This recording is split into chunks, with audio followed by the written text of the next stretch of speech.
Tudo da Canção Nova em um só lugar. Canção Nova Play. O Senhor esteja convosco. Ele está no meio de nós. Proclamação do Evangelho de Jesus Cristo segundo Mateus. Glória a vós, Senhor. Naquele tempo, quando Jesus chegou à outra margem do lago, na região dos Gadarenos, vieram ao seu encontro 2 homens possuídos pelo demônio, saindo dos túmulos. Eram tão violentos que ninguém podia passar por aquele caminho. Eles então gritaram: "O que tens a ver conosco, Filho de Deus? Tu vieste aqui para nos atormentar antes do tempo?" Ora, a certa distância deles estava pastando uma grande manada de porcos. Os demônios suplicavam-lhe: "Se nos expulsas, manda-nos para a manada de porcos." Jesus disse: "Ide." Os demônios saíram e foram para os porcos, e logo toda a manada atirou-se monte abaixo para dentro do mar, afogando-se nas águas. Os homens que guardavam os porcos fugiram, e indo até a cidade contaram tudo, inclusive o caso dos possuídos pelo demônio. Então a cidade toda saiu ao encontro de Jesus. Quando o viram, pediram-lhe que se retirasse da região deles. Palavra da salvação. Glória a vós, Senhor.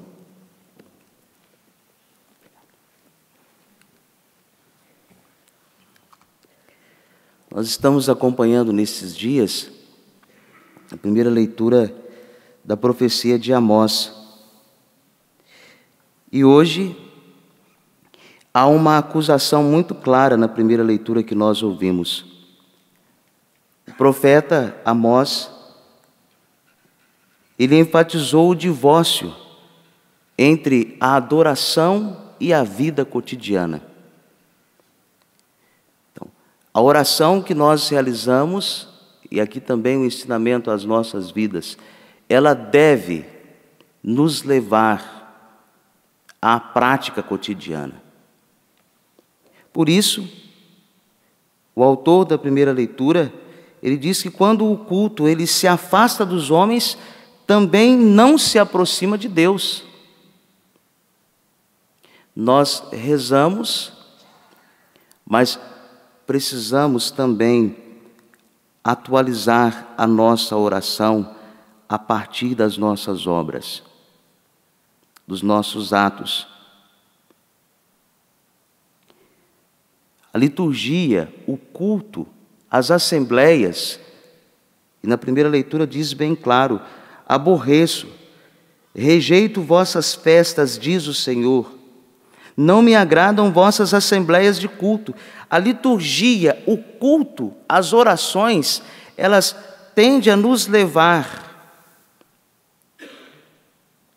àquele encontro pessoal com Cristo. A oração deve despertar naquele que reza o desejo por Deus, não apenas pelas coisas de Deus, mas aquele desejo de estar com Deus face a face.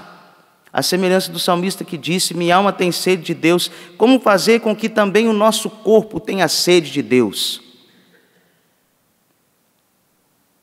E a primeira leitura deixa também bem claro que Deus, ele rejeita aquela liturgia de lábios superior aos outros na vida prática. Então esse culto que é apenas de lábios, que é exterior, enquanto o coração permanece duro como pedra diante da miséria do mundo. Quanta miséria existe hoje? E aqui uma primeira pergunta: pode-se dizer que as nossas assembleias, pode-se dizer que a nossa oração, ela de fato está realizando a purificação do nosso coração? Ou nós estamos rezando e permanecendo com um coração duro como um coração de pedra, a ponto de ouvir das pessoas: "Mas de que adianta rezar tanto? Você reza tanto." Mas na vida, nosso Senhor Jesus Cristo, também está realizando uma liturgia na terra dos Gadarenos. E aparecem aqui 2 homens possuídos e pagãos. E eles reconheceram na pessoa, desde o princípio, reconheceram em Jesus Cristo o Filho de Deus. A oração deve nos levar a reconhecer na pessoa de Jesus Cristo o Filho de Deus. E nós temos no Evangelho uma verdadeira confissão de fé. Esse misterioso encontro entre o bem e o seu estado puro, que é Jesus Cristo, e o mal que habita o coração do homem. Todos nós deveríamos provocar cotidianamente este encontro entre o nosso coração, nós carregamos o mal dentro de nós, e esse coração de Deus que é bom. Deus é bom desde o princípio, e isso não se altera. Mesmo quando nós pecamos, Deus permanece bom.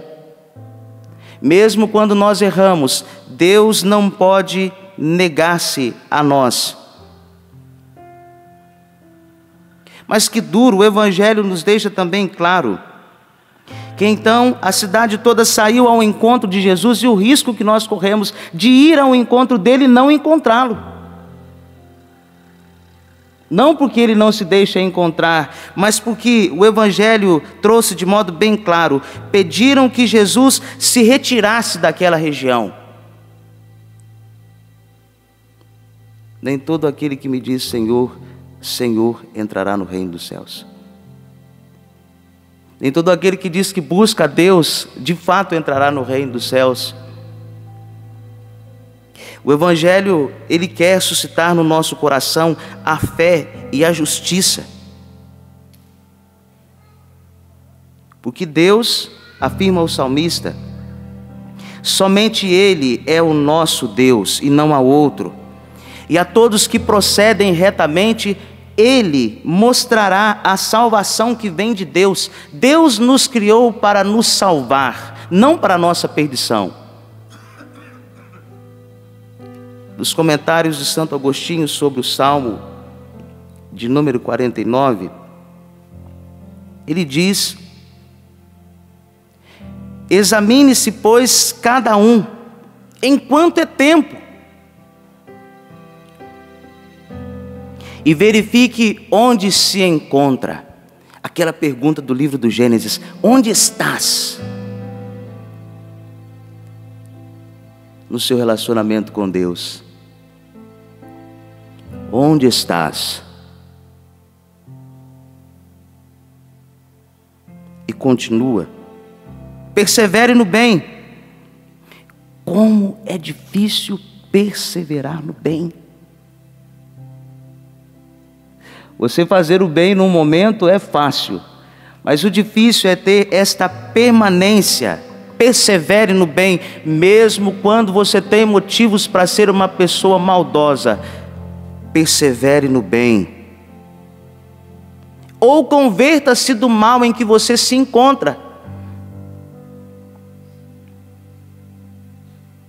Escuto igual confissão, afirma Santo Agostinho, dizendo que Jesus Cristo é o Filho de Deus, mas descubro um amor desigual. As pessoas dizem que Jesus Cristo é o Filho de Deus, mas são incapazes de amá-lo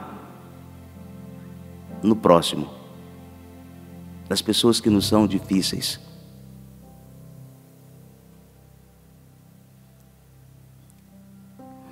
Nem as ameaças deviam te obrigar a fazer o mal. Porque tem gente que diz assim: eu faço mal porque eu fui ameaçado, e justifica-se. Não, nem as ameaças deveriam te obrigar a fazer o mal, e muito menos te impedir de fazer o bem. Quantos de nós deixamos de fazer o bem porque nos sentimos ameaçados? O que vão pensar de mim? Até porque a pessoa me olhou com um olho um pouco diferente. Não nos cansemos de praticar o bem. Examine, portanto, cada um o seu coração. e verifique o grau da sua fé. A fé sem obras é morta. Tudo da Canção Nova em um só lugar. Canção Nova Play.